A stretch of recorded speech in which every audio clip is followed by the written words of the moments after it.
Trump. And I'm proud to be an American, where at least I know I'm free. And I won't forget the men who died, who gave that right to me. And I gladly stand up next to you and defend her still today. 'Cause there ain't no doubt I love this land. God bless the USA.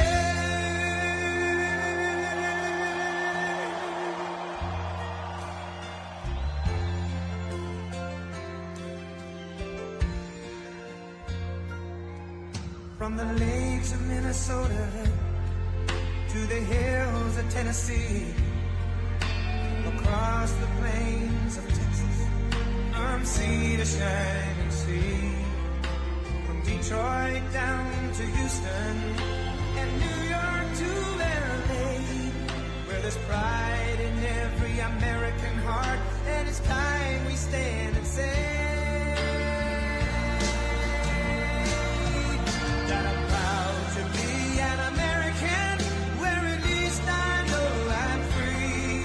And I won't forget the men who died, who gave that right to me. And I gladly stand up next to you and defend her still today. 'Cause there ain't no doubt I love this land. God bless the USA.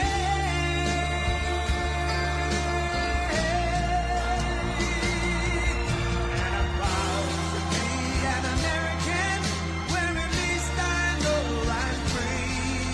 And I won't forget the men who died, who gave that right to me.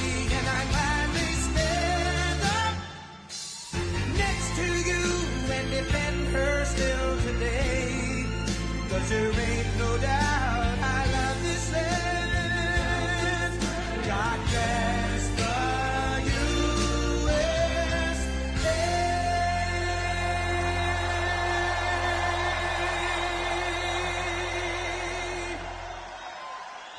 Wow, what a nice group. And I love Miami. I love to be with the people. Many of you are not from Miami, but that's okay too. And I'm thrilled to be back in magnificent Florida, Miami, Florida, with thousands of incredible business leaders and true American patriots. That's what you are. We're gathered today on the one-year anniversary of the single most consequential election victory, they say. This is them. This isn't me. I'm a very modest person. I would never say this. The single most consequential election victory in American history. It's possible. I mean, it's possible. We've done a lot. On November 5th, 2024, the American people reclaimed our government. We restored our sovereignty. We lost a little bit of sovereignty last night in New York, but we'll take care of it. Don't worry about it. We rescued our economy, regained our liberty, and together we saved our country. On that magnificent night, 365 days ago, you know, I was with a group of very important people, and they say, think of it, last week, just last week, 6 days ago, 7 days ago, they said, you were campaigning 1 year ago. I said, no, it felt like I've been in this position for so long. And it's right. At that point, 1 year ago, I was actually campaigning. We did the McDonald's shot. Remember the McDonald's shot? We did the garbage truck shot. And actually, the McDonald's one was the biggest hit in the history of Google. Can you believe that? Number one, the garbage truck did well, but not as well. I guess there's something about McDonald's, right? But it worked, and we won a tremendous election. We won all 7 swing states. We won the great state of Florida, by the way, by 1.4 million votes, which is unprecedented. Biggest victory ever in Florida, including an 11-point victory right here in a place called Miami-Dade County. We won the popular vote for the first time of any Republican in many decades. We won the Electoral College 312 to 226. And we won 86% of the counties in America. That's a big one. 2,700 to 525. I'd say that's called a landslide, right? We got more votes from African Americans than any Republican candidate in history. We also won a record share of votes from the incredible Hispanic American community. There might be a couple of us left. Biggest vote in history. And above all, we won a resounding mandate to make America great again, which is what we're doing. And every day since, I've been fighting to turn the promise made into the ultimate promise kept. We're going to do our job. We have a big job to do. We've done really well. I think it's the best 9 months, they say, of any president. And I really believe that if we can have a few more 9 months like this, you'd be very happy. You'd be very satisfied. But it's been pretty incredible, with trillions and trillions of dollars being poured back into our country by other countries and other places and people. 1 year ago, we were a dead country. Now we're a country that's considered the hottest country anywhere in the world. It's the hottest country. We are now in the hottest country anywhere in the world. And I'm pleased to report that today the United States has the strongest economy, the strongest borders, the strongest military, the strongest friendships, and the strongest spirit of any nation anywhere. We have the greatest economy right now. A lot of people don't see that. But if you look at what's happening with all the factories, AI, auto plants all over the country being built, that if you would have thought about that 2 or 3 years ago, you would have said it was the opposite. They were all leaving. Now they're all coming in. They're all coming back and then some. And I think that we can honestly say, and I think you're going to see it even more so over the next 12 months, that this is the golden age of America. This is the golden age. In the prior 4 years, crooked Joe Biden oversaw less than $1 trillion of new investment in the United States. So in 4 years, less than $1 trillion. That was not doing too good. In 9 months, I've secured commitments of over $18 trillion, and we're going to have $21 trillion within the first year. So Sleepy Joe did, think of that. In 4 years, he did less than $1 trillion. We're going to have $21 trillion in 1 year. I would say it's slightly better. Slightly, just a little bit better. The stock market is set 40-time all-time record highs, and just recently, record high, record high, record high. All of them, all of the different exchanges. GDP growth in the second quarter was an amazing, almost 4%. And as you know, they said, oh, it'll be 2% or 1%. And it's been really helped a lot by the tariffs. It's been really helped incredibly, because this is really a transition period. We went from a horrible, failed country to a tremendous success. It's a transition, and yet we did almost 4%, triple and even quadruple almost every other country anywhere in the world. Think of that. In the third quarter, we're on track to achieve an estimated 4.2, maybe more. Who knows? I think if you go a couple of years out, you're going to see numbers like you've never seen, because all of these places that are now under construction, they're being built, they're going to be open, and thousands of jobs, hundreds of thousands of jobs are coming in, even building them. But when they open, that's when you're really going to see the numbers. We're building some of the biggest buildings ever built anywhere in the world. The AI buildings, you know, they show displays of them. They can cover the island of Manhattan. They're so big. They literally can cover the island of Manhattan. In 9 months, we've lifted over 600,000 Americans off of food stamps, which is a record. 1.9 million more American-born workers are employed today. Think of that. Almost 2 million American-born workers are employed today, more than when I took office. That's 9 months ago. Can you imagine that?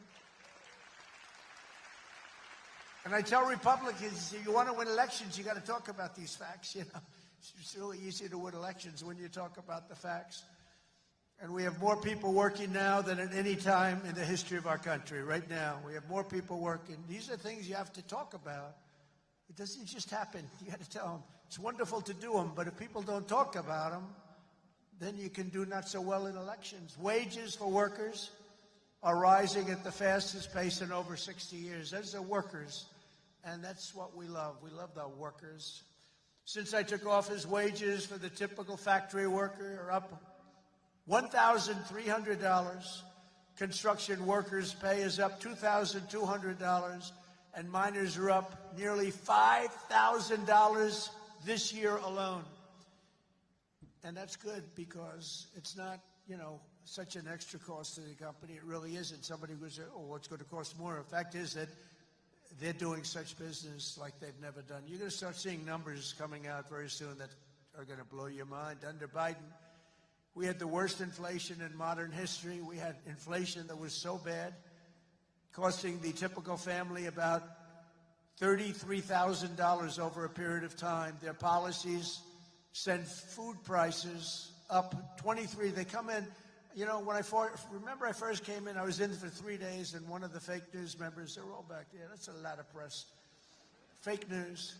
They said, egg prices are through the roof. I was there for 3 days, and this maniac, this lunatic person, happened to be a woman. Sir, what are you going to do about egg prices? And they'd gone up like 4 or 5 times. I said, well, you just told me it has a problem. And people weren't buying Easter eggs. You believe it? I said, we're buying Easter eggs for the White House, for the egg hunt, the famous egg hunt. But within a couple of months, we got them down. We have a great Department of Agriculture headed by Brooke Rollins, and we did a great job, and we got them down to the level they originally were a long time ago. And we have that in just about everything. And if we don't have it, we get them down. Their policies sent food prices soaring 23%, the Biden policies. And it wasn't him. It was the people surrounding him around the desk. He didn't know what the hell he was doing. Biden. How the hell did that happen? Well, I know how it happened. A rigged election. That's how it happened. Think of the damage done. Although I must tell you, but this is a much more powerful term. I mean, this is a much better term. In one way, it's bad to see how bad people... You're going to see the same thing in New York, by the way. You watch what happens in New York. Terrible. But you're going to see that same thing. And I hope it doesn't happen, but you're going to see it. Gas prices are surging to $5 a gallon, and even higher, and mortgage rates skyrocketed by 152%. But under the Trump administration, all of that is changing. Prices are coming down very fast, and we're bringing them back to the beautiful part where you can have, and you can truly say, we're talking about the American dream again. You didn't used to hear that term. You heard it during my 4 years, and then it disappeared. Now you're hearing it again more than ever. Because we had the most successful economy in the history of our country during my first 4 years. We rebuilt the economy, cut the biggest tax cut in history. We had the biggest tax cut in history, the biggest regulation cut in history. That's why we had the great economy. And now the only difference is we're doing better this time. Actually, we're going to have a bigger, better, stronger economy than the first 4 years. And that was the most successful economy in history. Gasoline prices have plummeted to the lowest in 2 decades, and we're going to soon see $2 gasoline. Think of that, $2 a gallon. It was up to $4.50, $5. And when you get gasoline and you get oil and gas down, it's so big, it's so massive, the importance of it, that everything else starts to follow. And that's what's happening. Grocery prices are way down, and Walmart just announced that the cost of their standard Thanksgiving meal, this is the greatest. They're greatest, they're wonderful. They come out every year with how much does the Thanksgiving meal cost compared to last year, right? And it always goes up, up, up. It's 40%, 30% more. Is 25% lower than 1 year ago. Isn't that great? That's a big deal, Rima. That's a big deal. I don't know if they care about that in Saudi Arabia, but here it means a lot. We got the princess here from Saudi Arabia. She's got a lot of cash. Serious cash, and she's a great person. So she doesn't care about the price of a turkey is down a little bit. She doesn't have to worry about it. Since March, the price of eggs is down 85%. Energy prices are down. Interest rates are down, despite the fact that we have a total nincompoop at the Federal Reserve. It was recommended by one of my real great people, who I'd never spoke to again. And the cost of the typical new mortgage is down by nearly $3,000 a year. Day by day, we're making America affordable again. It's going to be affordable again at a really record pace. And, other people are going to take credit. All the mayors and all the governors, they're going to say what a great job. They didn't do a damn thing. Yet as we speak, the Democrats in Congress are trying to put all of this progress at risk and drag us back to the Biden policies of soaring prices, crushing energy costs, massive spending, open borders, let the world come into our country from prisons and from mental institutions, let them pour in, and rampant inflation. That's what Biden gave us, all of those things. With the reckless Democrat shutdown, virtually every Democrat in Congress has voted to hold the American people hostage in an effort to extort hundreds of billions of dollars in new spending. They're demanding free health care for illegal aliens that just came into our country from prisons and from mental institutions, and drug dealers and drug addicts, and they want to give $1.5 trillion in giveaways that would turbocharge rapid inflation again, as they did the first time. You remember that just a couple of years ago, 4 disastrous years we just had. They were the worst years. Meanwhile, the radical left Democrats are causing millions of Americans who depend on food stamps to go without benefits. They're forcing federal workers to go without paychecks, and they're stranding thousands of travelers at the airports. And you understand it, and they understand it. All because they want to return to the failed Biden policies that created, and also Obama policies. I watched him the other day up talking, well, Donald Trump is a mean person. I'm not a mean person. I just want to have a country that's great again. Is that okay? I'm not a mean person. He's a mean person. He's a divider. He's a divider. Obama, Barack Hussein Obama. And by the way, ask him how he's doing on his museum library. He's got hundreds of millions of dollars of cost overruns. It's come to a dead halt. He built it in not a particularly good location. He's not into real estate, He doesn't know about location. He doesn't know about location. But he built it in a location that's not going to be too good. But the thing has come to a dead halt. It's way over budget. It's sort of like Gavin Newsom in California. He's got a train that was supposed to go from San Francisco to Los Angeles, which is a stupid idea because an airplane is faster. I don't care how fast it goes. And they had plenty of airplanes. San Francisco, inside San Francisco to inside right there, L.A. And what they did is they said, oh, man, this has been going on for years. It's billions and billions of dollars over budget. So what they decided to do is cut it so that it doesn't go into San Francisco and into L.A. It goes way short of both. And then they cut it again and again and again. Pretty soon they're going to have like 2 miles of track. Billions and billions of dollars. Totally incompetent. The biggest cost overrun proportionately that I've ever seen. Many, many, many times more. And it's no longer the same. It was supposed to go into the city. Now it's way short, many miles short of the city. So they're going to drop you off and you can walk the rest of the way. That train is going to haunt him. You watch, because he doesn't have what it takes. I tell you that. Slimy guy.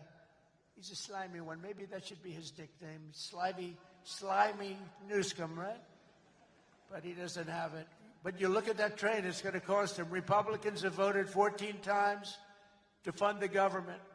And it's time for Chuck Schumer, crying Chuck. Remember he started crying at the airplanes? They were the worst forced tears. I've known him all his life. He's never cried. But he broke down in tears. He was so devastated. He didn't know why he was crying, but he just thought it was good to do. His people told him this was a good time to cry. Crying Chuck. But it's time for Chuck Schumer and the radical Democrat Congress to stop playing games with the people's lives and to pass a clean funding bill that they've done 30 times before. And to reopen government immediately. Just reopen it. They don't like it to be reopened because we're setting records. They think actually, I don't think anything is going to hurt. We are so strong now that I'm not sure that anything is going to hurt. But it would be good to open it up, take care of the people with jobs that aren't going to get paid and aren't getting paid. And no matter what, we will not let them impose their inflation-causing extremism on the American people. We're not going to pay $1.5 billion for people that came into our country illegally, okay? If you don't mind. That's what they did last time. Remember the Inflation Reduction Act? The greatest scam, one of the greatest scams. I would say some of their environmental scams were even bigger, but one of the greatest scams ever, Inflation Reduction Act, and then they admitted it had nothing to do with inflation reduction, remember? But it did actually cause massive inflation. It actually caused massive inflation. But we don't use auto pens in the Trump administration to sign things. We don't believe in that.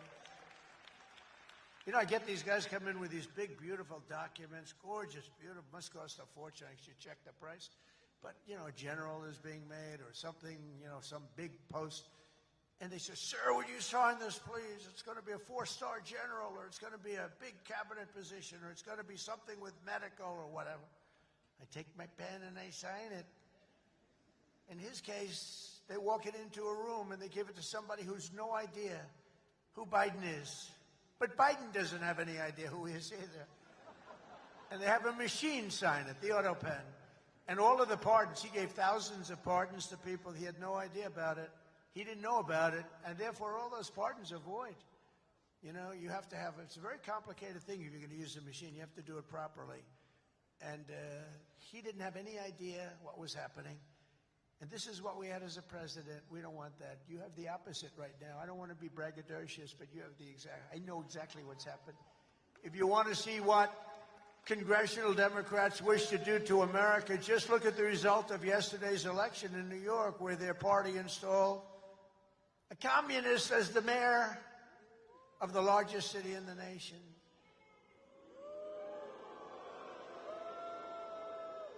Remember, I've said we will never have a socialist elected to any post in our country. I used to say that, and I was right. We skipped socialist, and we put in a communist instead. That didn't work out too well. But as I've warned for many years, our opponents are hell-bent on turning America into a communist Cuba or socialist Venezuela, and you see what happened to those places. For generations, Miami has been a haven for those fleeing communist tyranny in South Africa. I mean, if you take a look at what's going on in parts of South Africa, look at South Africa, what's going on. Look at South America, what's going on. You know, I'm not going to, we have a G20 meeting in South Africa. South Africa shouldn't even be in the Gs anymore, because what's happened there is bad. I'm not going. I told him I'm not going. I'm not going to represent our country there. It shouldn't be there. Take a look at what's happening in different parts of South America. Take a look at what's happening in different parts of the world. But now the Democrats are so extreme that Miami will soon be the refuge for those fleeing communism in New York City. They flee. They flee. Where do you live? New York City, but I'm trying to leave because I don't want to live in a communist regime. I hope it works out for New York. I love New York. I love New York. When I left New York for the White House, it was good, except we had, you know, the telltale signs of trouble because we had a guy named de Blasio. Do you ever hear of him as mayor? He goes down as probably the worst mayor in history. Then he went to Harvard to teach government. Do you believe it? They took de Blasio, and they took that mayor from Chicago, the woman, the one that gets her hair done very expensively, right? Beautiful hair. She got beautiful, luxuriant hair. And they took her, and she's teaching at Harvard. They're teaching government. And then you hear about Harvard. We're trying to work a settlement with Harvard right now for about, like, a lot of money. I won't tell you what, but you'll be reading about it pretty soon. Because what they've done to Jewish people and what they've done to others is pretty bad, I'll tell you. It's pretty bad. It's going to cost them a lot of money. After last night's results, the decision facing all Americans could not be more clear. We have a choice between communism and common sense. Does that make sense to you? Common sense. It's common sense or communism. And, you know, you take a look back 1,000 years, it hasn't worked. If it worked, we'd be using it, I guess, but it hasn't worked. Our opponents are offering an economic nightmare. We're delivering an economic miracle. We have delivered in 9 months. This is an economic, the biggest investment of funds in a country in history by many times. That's good. They want higher spending for government and illegal aliens. We want bigger paychecks for American workers and American families, and that's what we're delivering. You see that. They stand for crime and chaos and corruption. We stand for law and order and justice. Also, strong borders. Boy, do we have strong borders. They put America last. We put America first. We put America first. And as long as I'm in the White House, the United States is not going communist in any way, shape, or form. We'll stop it. We're going to stop it. Stop this nonsense. You know, I said they were voting last night. You can have a communist or a thug. A communist, and they took the communist, you know. It's pretty amazing. We could have done a little better in terms of candidates. From day one of my administration, I've been fighting every single day to turn around the catastrophe we inherited to make America the best place on the planet Earth to do business. And that's what it is. Right now, we're the #1 place. I'm getting plants approved in 2 weeks. It used to take 20 years before they got rejected. You'd have young people start off. Their whole business was getting a certain plant accepted. 22 years later, they're ready to retire, and they haven't gotten it. And then they go to a vote, and they get rejected after 22. They wasted a whole life looking for an acceptance. We do it in 2 weeks. We make sure it's good. We make sure it's great and proper, environmentally sound. It takes 2 weeks. My goal is to have the best tax rates, the lowest energy cost, the lowest regulatory burden, the most advanced technology, and the fairest trade deals anywhere in the world. You know, we're leading China. We're leading everybody by a lot in AI. And this was my idea, so I'm very proud of it. I said, build your own electric. People would come. We need more electric grid, sir. The electric grid's 200 years old. We need more electric grid. It's old. The electricity that the AI plants need alone is double the entire electricity that we have in the country right now. Can you believe it? So I had this idea. I said, we can't fix the old grid that much. We'll fix it up. We'll keep it going. A little Band-Aid here, a little Band-Aid there. It's old. And I said, here's what we're going to do. We're going to let these geniuses build their own electric generation. So they are building their own electric utility plants. They become a utility, if you think about it. They're building the utility and the electric right alongside. This is where they have their transformers and everything. They're building the most expensive electric plants you've ever seen, generating plants. Some by nuclear, some by oil and gas, some by coal as a substitute. They're building them right next to their plant, and they're incredible. People say they've never seen anything like it because these minds are genius. To them, an electric plant is not complicated.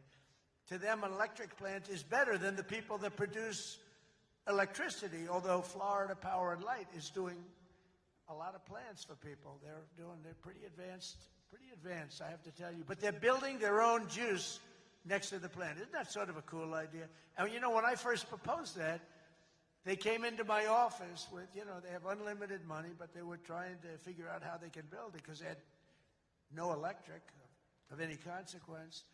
And I said, you're going to build your own plant. I'm going to get you your approvals in 2 weeks, 3 weeks, maybe a month if I'm slow. We have a great man, Lee Zeldin, in charge of the environment. He's incredible. And he's tough, too. He's very tough. But they have their approval in 2-3 weeks. You know, they're dealing with the best experts in the world. They know what they're doing.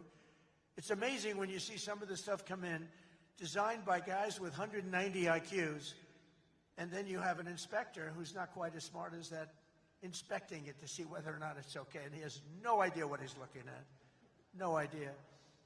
But I said, you're designing your own electric plant, and they didn't believe it. They come in 2 weeks later, they say, the biggest problem is electric. I said, you can design your own plant, and we're going to have your approvals within 2 to 4 weeks. And they said, he's really serious about it. They thought I was kidding. It was so good. They couldn't believe it. They'd leave, and they couldn't believe it. It took me 2 or 3 times to say it. Yeah, they're designing their own electric plants, and it's unbelievable. And then they're going to sell their excess electricity back into the grid. So we benefit in that way, too. In July, I proudly signed into law the largest tax cuts in American history. Now, that's the second time. I did it the first time, but these are even larger, the great, big, beautiful bill. And that includes no tax on tips, no tax on overtime, no tax on Social Security for our great seniors, no tax on Social Security. I wonder which is the most popular of the no tax on tips.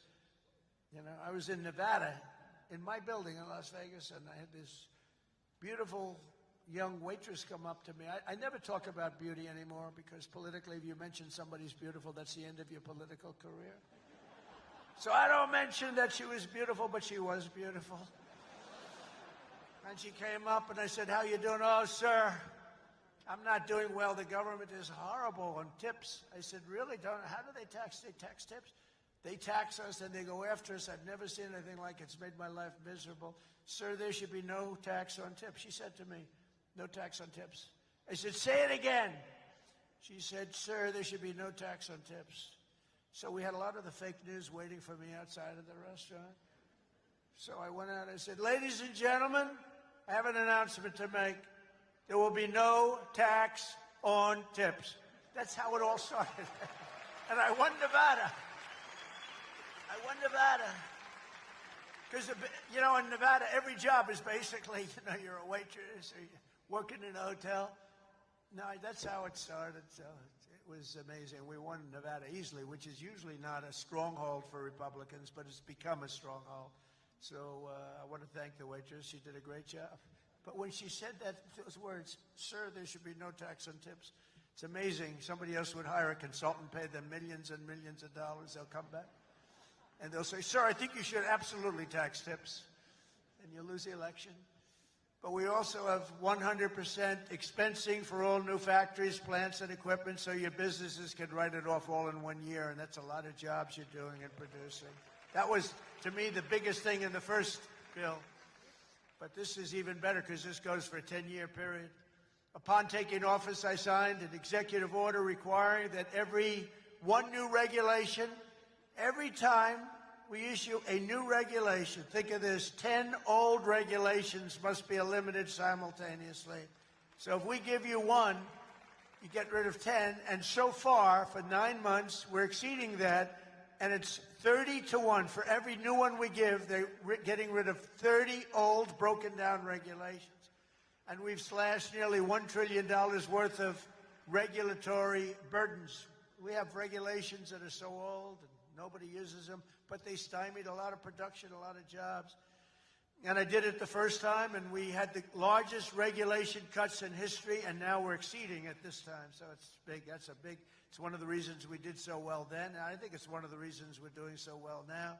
Again, we have to talk about it, because if we don't talk about it, nobody else, the fake news, is not going to talk about it. And we have streamlined permitting for the new energy and mining projects. What used to take decades now takes 28 days. And on day one, I signed an executive order to unleash American energy and officially terminate the Green New Scam. Has anyone ever heard of the Green New Scam? Remember the old thing, global warming, and then it would be too cool? And then they said global cool. They didn't know what the hell to say. So they came up with the greatest, climate change. No matter what, if it goes up, if it goes down, climate change. They're very, very smart people, but not smart for us. They're smart for them. But my policy was very simple. Drill, baby, drill. We're drilling like crazy right now. And to curb inflation, we've slashed the size of government for the first time in years, and we're waging total war on waste, fraud, and abuse like we've never done before. Since January, 100,000 bureaucrats have left the federal payroll. Government spending is down 2.5% this quarter compared to 1 year ago. Think of that. And in stark contrast to last administration, 100% of all new jobs created in America under my administration have been created in the private sector. 100% of the jobs have come from the private sector. Otherwise, you don't have a country. I mean, I love government workers, but if you have all government workers, you don't have a country, do you? At the same time, my tariffs are bringing in hundreds of billions of dollars and are helping slash the deficit this year by more than 50%. Did you see the numbers? We're going to be down 50%, anywhere from 25 to 50, but closer to 50%. Who would think that one? Those are big numbers. Now, take that out 2 or 3 years. To embrace a vital industry here in Miami, I've also signed historic executive orders to end the federal government's war on crypto. Crypto was under siege. It's not under siege anymore because it's a big industry. It's a big industry, and I have a lot of people that are great people, great business people. They're in other businesses, but they're in crypto too. And it takes a lot of the pressure off the dollar. It does a lot of good things, but we're into it. Biden was vicious on crypto. They were going after these crypto guys. It was terrible. They were under indictment, but I got indicted too. I made a phone call. Congratulations on your victory. He made a phone call. Let's indict him. These people are the worst. Then they say, he's gone after Comey. They indicted me. They impeached me. They did everything. It's unbelievable. Who the hell else could have taken that? Do you guys know anybody else that could have taken it? I don't think so. A lot of people say, you're the only one could have taken that. I don't know if that's true, but there aren't too many. We're making the United States the Bitcoin superpower, the crypto capital of the world, and the undisputed leader in artificial intelligence. We're leading China by a lot. Don't forget, if we don't do the crypto properly, China wants to do it. They're starting it, but they want to do it. Other countries want to do it. If we don't do it, it's a big industry. We're honored to be joined today by a man who has been a true champion for many of these bold policies. He really has. He's been a great guy. He was a little late in his endorsement of me, I'll be honest with you. Endorsed me. You know, these guys that endorsed me after I won, I don't know. Sir, I'd like to endorse you. No, I won the election.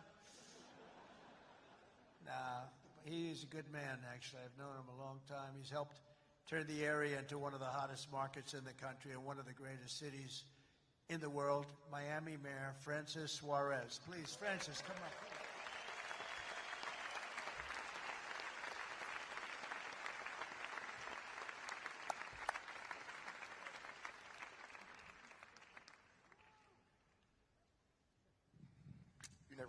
You're never going to let me forget that one, huh?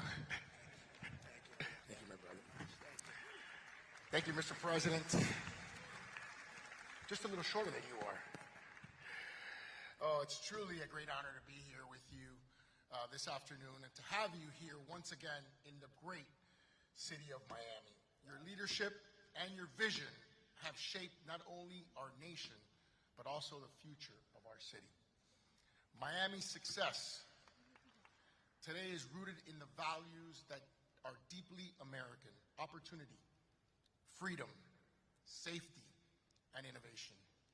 These are values that you have championed with conviction, and they are the same values that have made Miami a symbol of what's possible.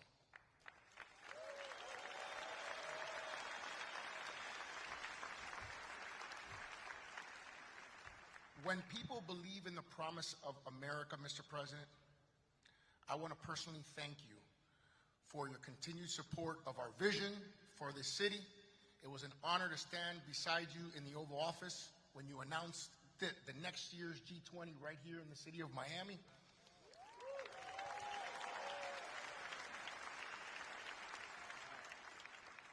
Thank you for choosing our city to host what is perhaps the most important and consequential gathering of leaders from around the world. Miami has come a long way, and we will rise to the occasion, Mr. President. On behalf of the people of Miami, it is my privilege and honor here, on behalf of my wife, the America Business Forum, Nacho, Sergio, and everyone, to give you. You like real estate, right? I do. Yeah. This is a key that opens some really nice presidential library real estate.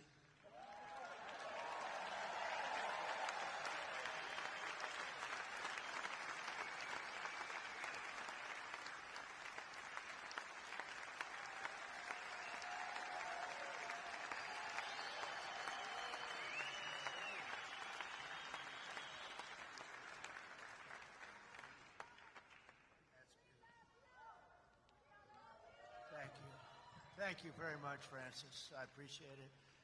And you know, he's really a special guy. I'm going to take this, I'm going to put it in the White House. and then I'm going to move it to Doral in about 3.5 years. We put it right in Doral, right? In the lobby of Doral. A lot of people from Doral. Well, thank you. That's a great honor. I also want to thank a man who's been unbelievable in terms of Israel and so many other things. He was a great real estate developer. He had a great personality. And you need a personality for this. And I said, he's just as good as there is, and he's done so well. And you look at what's happened with Israel. We have peace in the Middle East. Can you believe it? Peace in the Middle East. And he's special envoy Steve Witkoff. Steve, where are you, Steve? Wherever you may be. Where are you? Steve, thank you. What a job you've done. Thank you very much. What a job he's done. That guy's got that personality. Now, I wanted a deal maker, but, you know, a lot of deal makers don't have good personalities. You end up in a war. They make the deal, but you end up in a war. This guy, everybody loved him for years. I've known it. And he was the right guy for the job. Peace in the Middle East. 3,000 years. They've never had peace in the Middle East. We're going to have it, too. We're doing well.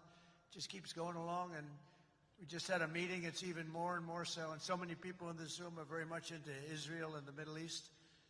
And it's been amazing what we've been able to do. And you've done such a big part of it, along with a very special young genius named Jared Kushner, who helped you so much. Stand up, Jared. And he's the father of the Abraham Accords, right? He's the father of the Abraham Accords. And by the way, my granddaughter, Arabella, would you stand up, Arabella? She looks so great. I said, how are your marks in school, Arabella? Grandpa, I have all A's and A+, you know that. Like it was a stupid question I asked her, right? We're proud of you, Arabella. Jared, thank you. What a great job. And we have a lot of people joining now the Abraham Accords. And hopefully we're going to get Saudi Arabia very soon. But I'm not saying that. I'm not lobbying. No, but we have a lot of people. We have a lot of people that are coming aboard. You know, the key was when we took out the nuclear capability of Iran, all of a sudden everybody said, wow, that was nice. They've been wanting to do that for 20 years. Saudi Arabia's ambassador to the United States, Princess Rima, thank you very much. Please, stand up. Thank you. Thank you very much. Say hello to everybody. Say hello to a great group of people in Saudi Arabia. Thank you.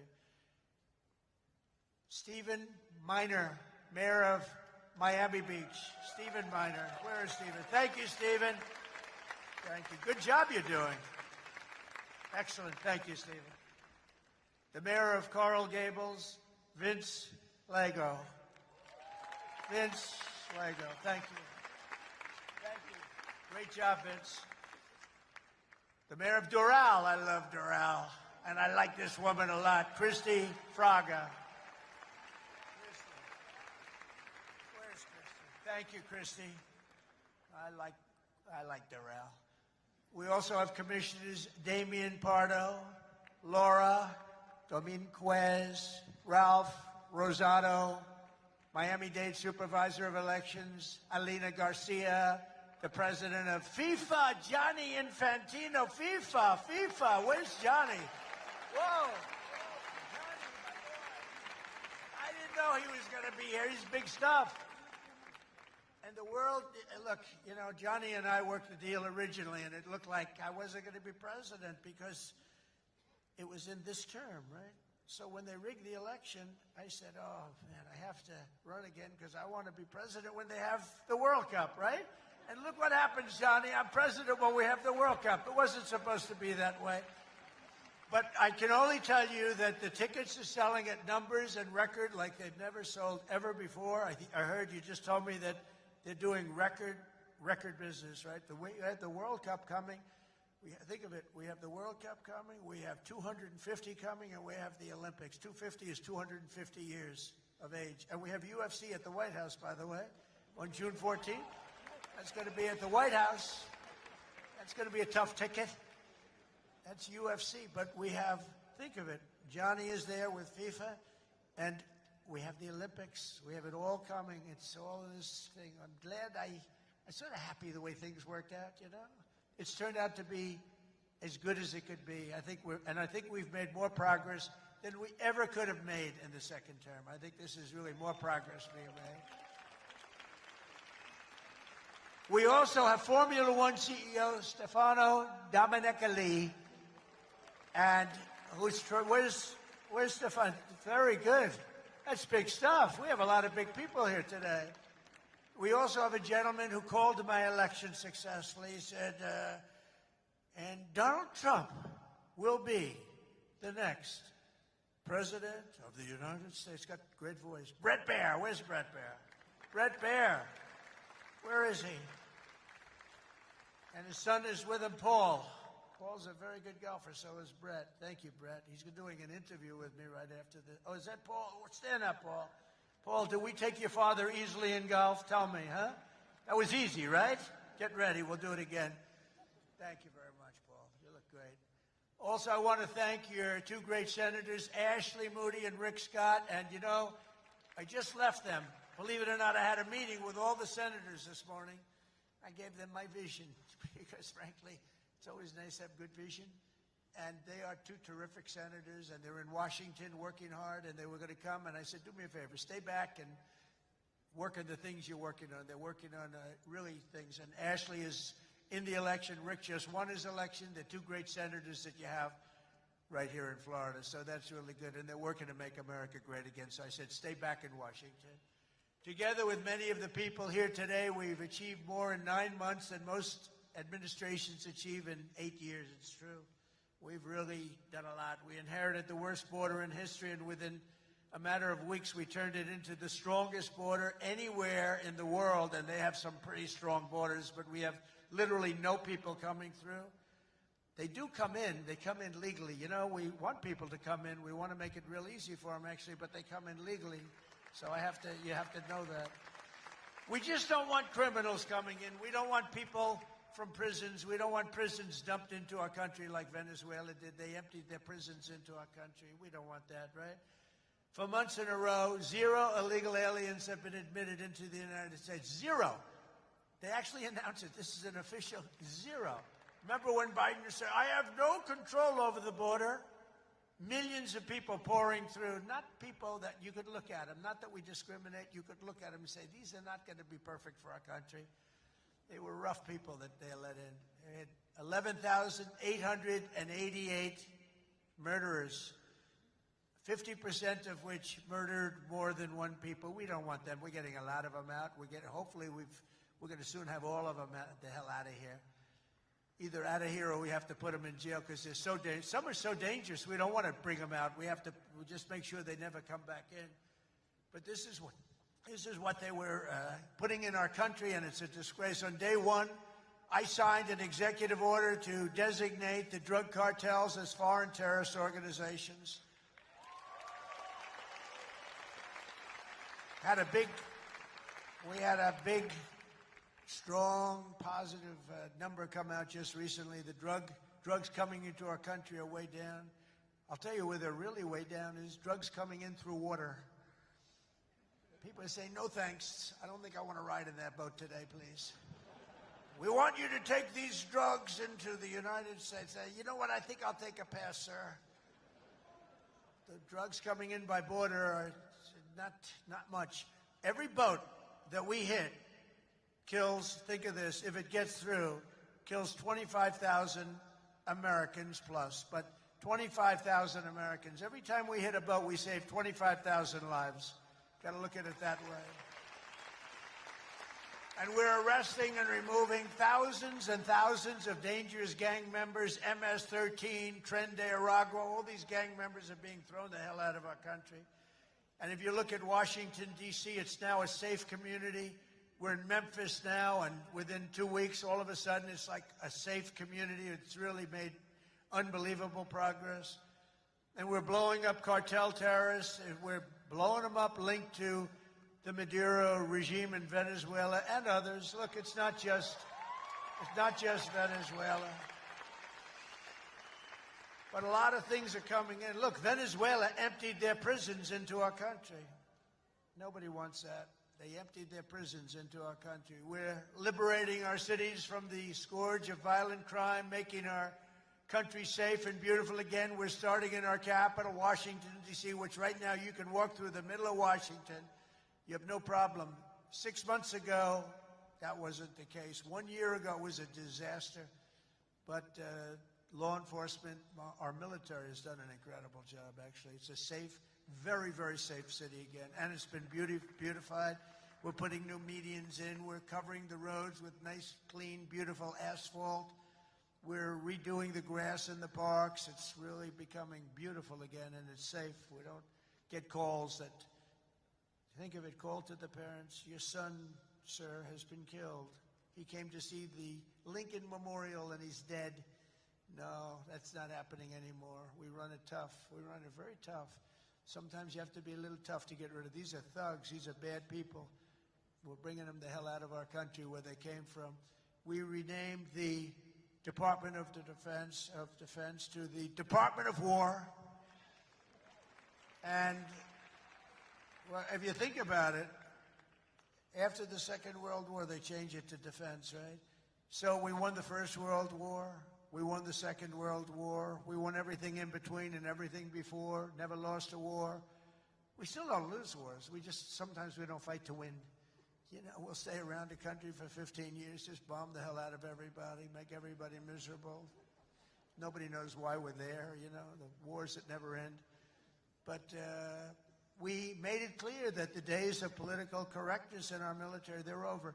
We don't want to get into wars. I rebuilt the military. We have the strongest military by far in the world. We make the best equipment, the best missiles, the best rockets, the best everything. We redid our nuclear. We're the #1 nuclear power, which I hate to admit because it's so horrible. It's such a horrible situation if it ever has to be used. Russia's second. China's a distant third, but they'll catch us within 4 or 5 years. They want to catch us, and they'll be able to catch us. And we're maybe working on a plan to denuclearize the three of us. So we'll see if that works. But we have the strongest military anywhere in the world by far. We're investing $1 trillion in the United States Armed Forces this year. It's the biggest amount we've ever invested, and the spirit of service members is soaring like never before. We used to have recruiting shortages a year ago. You remember, you couldn't get people to join our military all around the world. You couldn't get them to rejoin. You just couldn't, no matter what you do. That we were way short. Now you can't get into our military. The waiting list, you have waiting lists to get into our military because we have spirit in our country. And all around the world, America is making peace, and we're really making peace through strength because they know they're not going to mess around with us. Nobody's going to mess around with us. You saw what happened. We made a deal with China last week, and we made a deal with Japan last week. We made a deal with Malaysia. They helped us so much. All great economic deals, all great. Great for everybody. In 8 months, I ended 8 wars, including Kosovo and Serbia. The Congo and Rwanda, that was going on for a long time. Pakistan and India. You know, I was in the midst of a trade deal with both of them. And then I read on the front page of a certain newspaper, I said, I don't know, mention the newspaper because it's usually fake news. But I heard they're going to war. 7 planes we shot down. An 8th was really badly wounded. But 8 planes we shot down, essentially. And I said, this is war. And they were going at it. And they're 2 nuclear nations. I said, I'm not going to make any trade deals with you guys unless you agree to peace. No way, this has nothing to do. I said, it has everything to do. Your nuclear powers. I'm not trading with you. We're not making any deals with you if you're at war with each other. A day later, I get a call. We've made peace. They stopped. I said, thank you, let's trade. Isn't that great? Tariffs did that. You know what? Tariffs. Without tariffs, that would have never happened. Israel and Iran, Egypt and Ethiopia, Armenia and Azerbaijan, and Cambodia and Thailand. All of them were in war, starting war. Some of the wars were 32 years old. One was 38 years old. Amazing. They tried to, President Putin, I spoke to him 2 weeks ago, and he said, on the one, he said, we've been trying to settle that war for 10 years. We weren't able to do it. You got to settle. I got some of these things settled in an hour. No help from the United Nations at all. The only thing I got from them was a blank teleprompter. Remember I went up there, Princess? Ladies and gentlemen, on behalf of the United States of America, President Donald J. Trump, I'm looking at the teleprompters, and I have all my friends, including your family, sitting out there, 158 leaders, some in beautiful silk white robes, others in bad shirts, bad ties, and some in beautiful shirts and ties. But they're all the leaders, 158 leaders. And they're saying, President, and I'm walking up to the President Donald J. Trump, and I'm looking at the teleprompter, stone cold blank. They did it on purpose. And I think I gave my best speech. That's what I was told.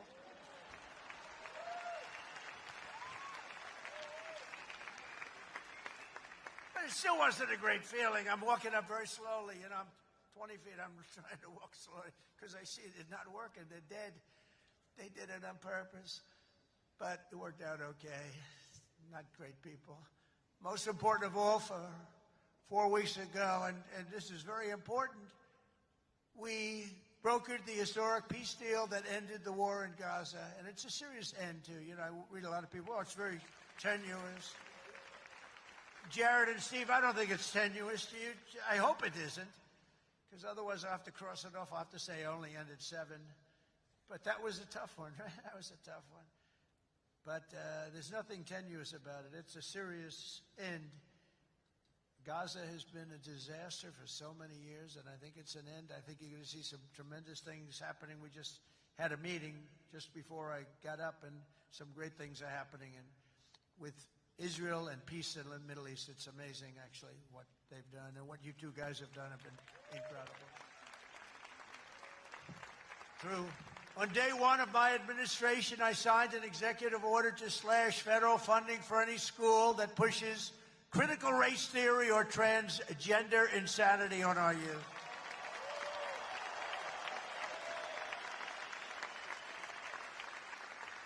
And we completely banned the chemical and surgical mutilation of our children.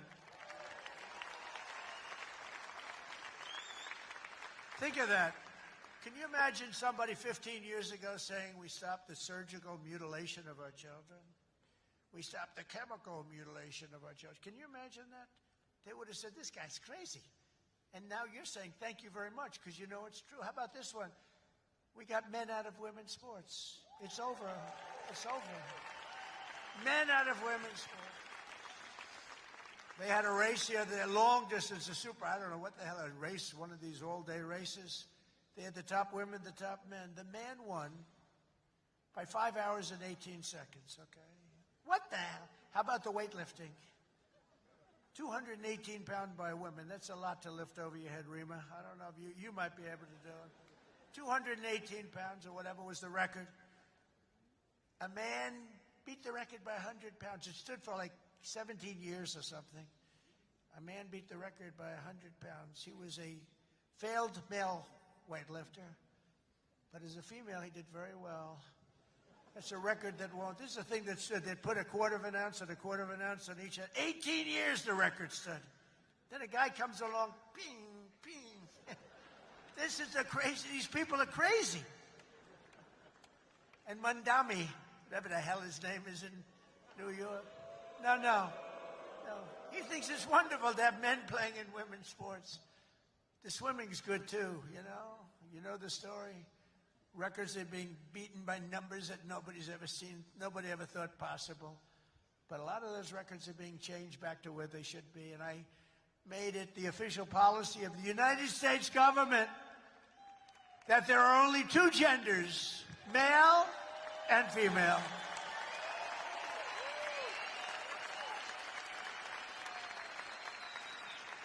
And we're restoring the name of a great president, William McKinley, to Mount McKinley, the beautiful Alaska mountain I renamed. Think of that. They took the name of McKinley. He was a great president. He was assassinated. He was a great president for tariffs. He was the tariff king, and he made our country very rich. And then Teddy Roosevelt spent the money on the Panama Canal and many other things. And everyone thinks Teddy was a great president. He was. But the one who built all that money was McKinley. So we renamed the mountain back to Mount McKinley. Is that okay? I think so. You know, I'll tell you what, who's happy about that is the great state of Ohio. He was governor of Ohio and became president. Did a great job. Made the country very rich. He was killed. Mount McKinley was named, and then the name was taken off, and we put it back on. And I renamed the Gulf of Mexico to the Gulf of America. That was an easy one. That was an easy one, Johnny. That was easy. You know, I looked, we have 92% of the shore. I used to say when I was a child, I'd say, how come it's called the Gulf of Mexico? It's mostly America. You know, all the way, it wraps around Florida, all the way up. It's 92% of the shoreline. I said, I think to me it's the Gulf of America. Little did I know I'd have the chance to do it. I did it very quickly.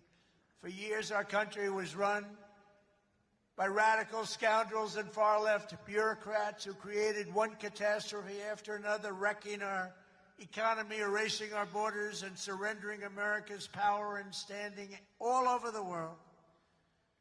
But after just 1 year since that glorious election, I'm thrilled to say that America is back. America is back.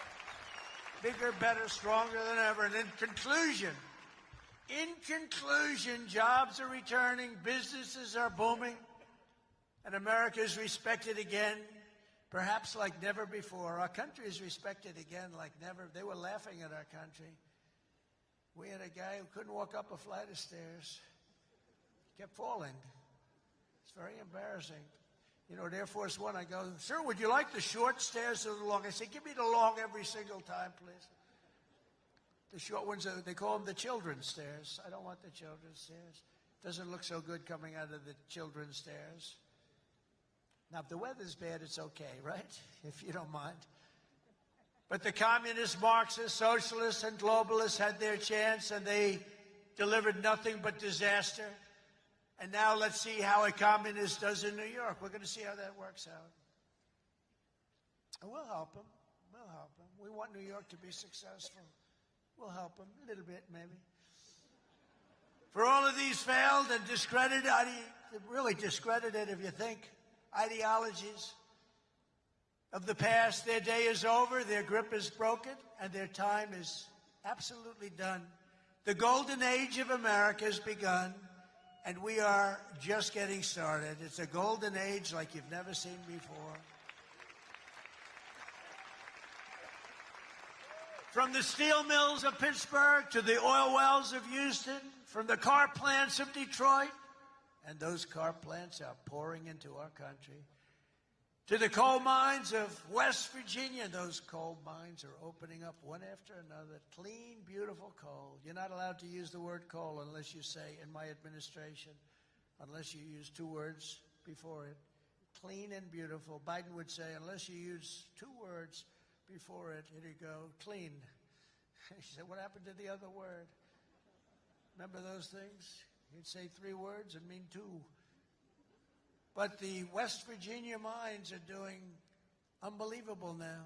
Wyoming is doing unbelievable. It's clean, beautiful coal. And from the bright lights of Las Vegas to right here in beautiful Miami, America is proud. America is confident. America is growing and successful. America is a great nation again. We're a great nation again. It's happened faster than I thought. I'll be honest again. We're respected by everybody. We are really, you see the way I get treated. I get treated that way. I guess a little has to do with me, but a lot has to do with the fact that I'm representing this country. America is respected again. America is a great nation again. The American dream is surging back to life, and we will never let the American dream die.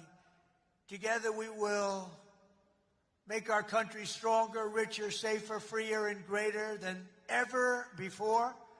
And every day my administration will fight, fight, fight, and America will win, win, win. I want to thank you, Miami. I want to thank you, Mr. Mayor. I want to thank everybody for being here. God bless you, and God bless America. Thank you very much. Thank you, everybody. Thank you.